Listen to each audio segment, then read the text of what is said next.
This is the iPhone XS, but is it worth buying in 2026? Believe it or not, this is one of the common questions that I get from people who want a decent iPhone without paying flagship prices in 2026. And since I've been using the iPhone XS for the past 6 months now, I thought it would be the right time to make a video showing you what to expect in terms of performance, camera quality, battery health, and overall build quality of the iPhone XS before you make your final decision to buy an 8S iPhone in 2026. Because a lot of people might not know that this iPhone doesn't behave the way they remember it to. So without wasting much of your time, let me take you through everything, and together we can see through the iPhone XS past reputation and figure out if the iPhone XS is worth buying in 2026. And before I forget, Happy New Year. Okay, so let's begin by looking at the performance of the iPhone XS, because this is where older iPhones start to show their age. The iPhone XS is running Apple's A12 Bionic chip, and I'm using mine with iOS 18 installed on it. Now, I know a lot of you might hesitate to update your older iPhone because Apple intentionally slows them down to help the battery last longer. And the iPhone XS is not exceptional, but the simplest way to avoid this is to disable it in settings or just replace the battery when you notice it doesn't hold up anymore. Despite all that, the iPhone still works, but the A12 Bionic chip inside the iPhone XS, keep in mind you are definitely not getting flagship level speed anymore. So just so you don't think that's a huge drawback, remember the iPhone XS actually has the same amount of RAM just like the iPhone 13. So on the memory side, it's actually holding its own pretty well. And here's a fun fact: the time the iPhone XS was released, it was meant to be 30% faster than any other previous iPhones. But here's the thing. Apps have leveled up. They are bigger, smarter, and a lot more processor hungry than they were back in 2018. And while the iPhone XS might be ahead of its time when it was launched, the gap between where apps are now and what that A12 Bionic chip can comfortably handle has only gotten wider. But the iPhone XS is not completely out of its league. It's just dealing with apps that has gotten more demanding. But here's what surprised me after using the iPhone XS for the past 6 months. It's still very much responsive and handles everyday tasks like calling, texting, browsing with ease. And it's mind-blowing that even after 8 years, the iPhone XS A12 Bionic chip still handles these tasks effortlessly. Honestly, that is one thing I think Apple sometimes doesn't get enough credit for. Although the XS was released 8 years ago, it still gets software updates that optimize it in 2026. So if you are planning to play graphical intensive game on the XS, you will be pleased to know that it can handle almost pretty much anything with ease. For example, I experienced 0 frame drops whilst playing Call of Duty on the highest graphics and frame rate with no noticeable lag. But what is well noticeable was how hot the iPhone XS can get when multitasking, and I find that often happens when several apps are open in the background. But at the end of the day, we shouldn't forget that the iPhone XS is an 8 years old iPhone, so it wouldn't really be fair to compare its performance with today's iPhones that are built to handle day-to-day apps and bigger workflow. So the real question we should be asking when it comes to the performance of the iPhone XS is, does the iPhone XS still works well? I will say yes. Will the iPhone XS continue to receive a few more security updates? Also yes. And does the iPhone XS offers the best value? Well, there's no straight answer to that, so you will have to stick to the end of the video to find out if what the iPhone XS offers are something you will consider as a value to you on a smartphone in 2026. But for most light everyday stuff, it still holds up. Now here's something important you should know, so you don't get to waste your time. If you are someone who only cares about the iPhone XS performance, then you can end the video right here because we just finished talking about that. But first, subscribe to the channel so you get notified when I post my iPhone 12 Pro experience in 2026. However, if you are really into the iPhone XS battery health, camera quality, and overall build quality plus other cool stuff the iPhone XS can still do in 2026, then you must watch the video to the end. So yeah, my friend, if you are still watching, let's talk about my favorite parts of the iPhone XS.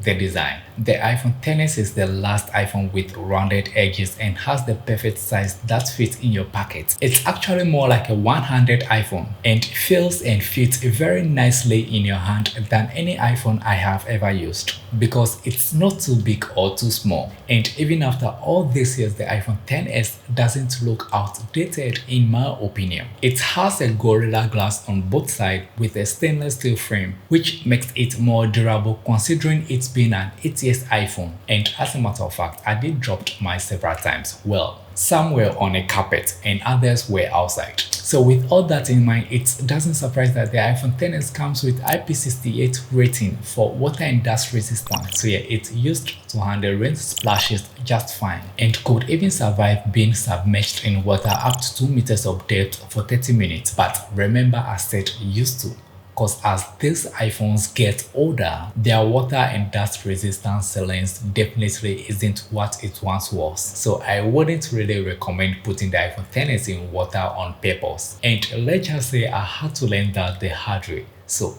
trust me and avoid it when you can. Alright, now let's get to the fun part. The screen. It's basically part of the iPhone you will interact with the most, and there is also some interesting stuff to talk about on the battery side, but more on that later. The iPhone XS has 5.8 screen with a 2436 by 1125 pixels. Okay, so let me put this out straight. It's not perfect, but it's a really good screen for an 8 years iPhone and for how much you can get this iPhone in 2026. Plus, considering it's having a 1:1 contrast ratio and support for HDR content with accurate colors and peak brightness up to 625 nits. Now, here's what shocked me the most. The iPhone XS has the same 60Hz panels just like the same as the iPhone 16 display. But the biggest drawback over here is the notch. It makes the iPhone XS look a little bit outdated, but as you continue using it, you will get used to it and even forget it's there. However, iPhone 16 Pro is my daily driving iPhone and it has 120Hz ProMotion display. So I immediately felt the slowness after switching to the iPhone XS 60Hz display. Scrolliness was slow and moving between apps were not as battering as I thought, but I came to realize it doesn't matter that much if you are switching to the iPhone XS from another iPhone that has 60Hz display, because if you are not used to say 120 ProMotion display, you should be just fine. The iPhone XS screen also has quite amount of brightness that makes it very bright outdoors and also dark enough to be usable indoor, and auto brightness also works very well. I also liked the overall user experience I had from using the iPhone XS 5.8 screen. I comfortably type with it and reading text has also never been a problem for me. But the problem was with the battery. The iPhone XS has 2658 mAh battery, which by itself it's not enough, especially since even the older iPhone X has bigger battery than the iPhone XS. And here's the painful truth. Most iPhone XS you will find on used markets in 2026 are usually having less than 80% battery health. So just to give you an idea of a battery with an 80% battery health, I get between 3 to 5 hours of screen on time at best. But even with this, I can't guarantee you will get something similar, except if you are a less power user like me. But here's the catch. Getting it replaced by Apple costs almost more than half the price the iPhone XS might cost you. So I think having it replaced by a third-party repair shop is much better if you can get it done for about half the price Apple charges. But of course, you should only change the battery when it can't get you through an entire day without needing to plug it in multiple times. So then last but not least, might probably be one of the reasons why you may consider buying the iPhone XS in 2026 is the camera. Well, they are great in most parts, but if I'm being honest, they are not perfect. There are some drawbacks concerning the cameras, but at least they are not big problems. From the back of the iPhone XS, we get a dual camera setup, a 12 megapixel main camera and a 2x telephoto lens. However, when you compare the physical size to the newer models, you can see how tiny the iPhone XS cameras are. But photos and videos from this tiny camera still looks very nice, and exposing for the highlights and shadows looks great with good amount of sharpness and detailed in the photo taken with the main camera. Plus, the software does a very good job in reducing noise in low light situations. And speaking of the low light, this is also one of the drawbacks of the iPhone XS. It does not have a night mode, so sometimes you may end up in a situation where your low light photos look too grainy, and it's one of the sacrifices you will have to make if you decide to use the iPhone XS in 2026. But it doesn't stop there. The 2x telephoto camera is also not all that great, but it's still available if you want to use it, but only when the phone allows you to. And I said only when the phone allows you to, because the iPhone XS has some funny thing going on with the 2x telephoto lens. For example, when I'm taking photos with the 2x telephoto lens and I zoom in, the XS will sometimes decide to digitally crop in using the main camera instead of the 2x telephoto that has optical zoom. But the telephoto lens is not totally bad. It's really perfect for taking portrait photos in my opinion. But even with that, I still prefer the iPhone XS should have gotten an ultra wide instead of the 2x telephoto lens, because it's just so much useful. And another thing you will notice is the 1x and 2x, they aren't options. With the iPhone XS, you will have to click on the 1x to zoom in. So now, the selfie. It's not a camera I find myself using a lot, but whenever I do, I always find the outcome acceptable. Now, before we wrap up the video, let me tell you one of the biggest mistakes you don't want to make when buying the iPhone XS in 2026.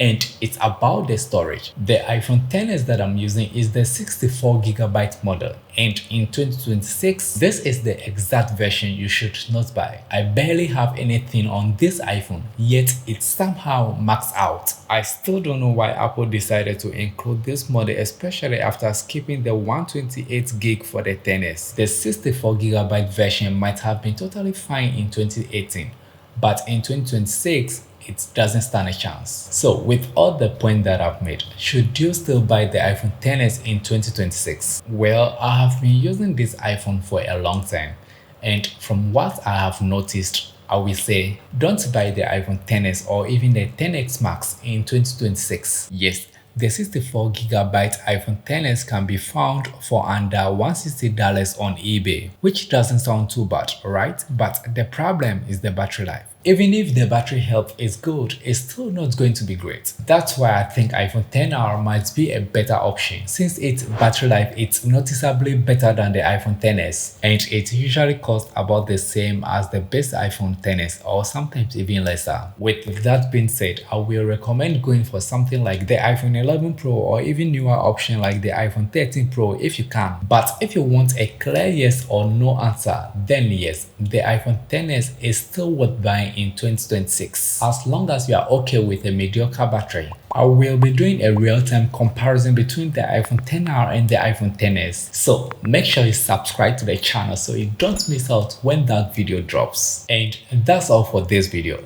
Thanks for watching and thanks for subscribing. I will see you in the next video. Peace out.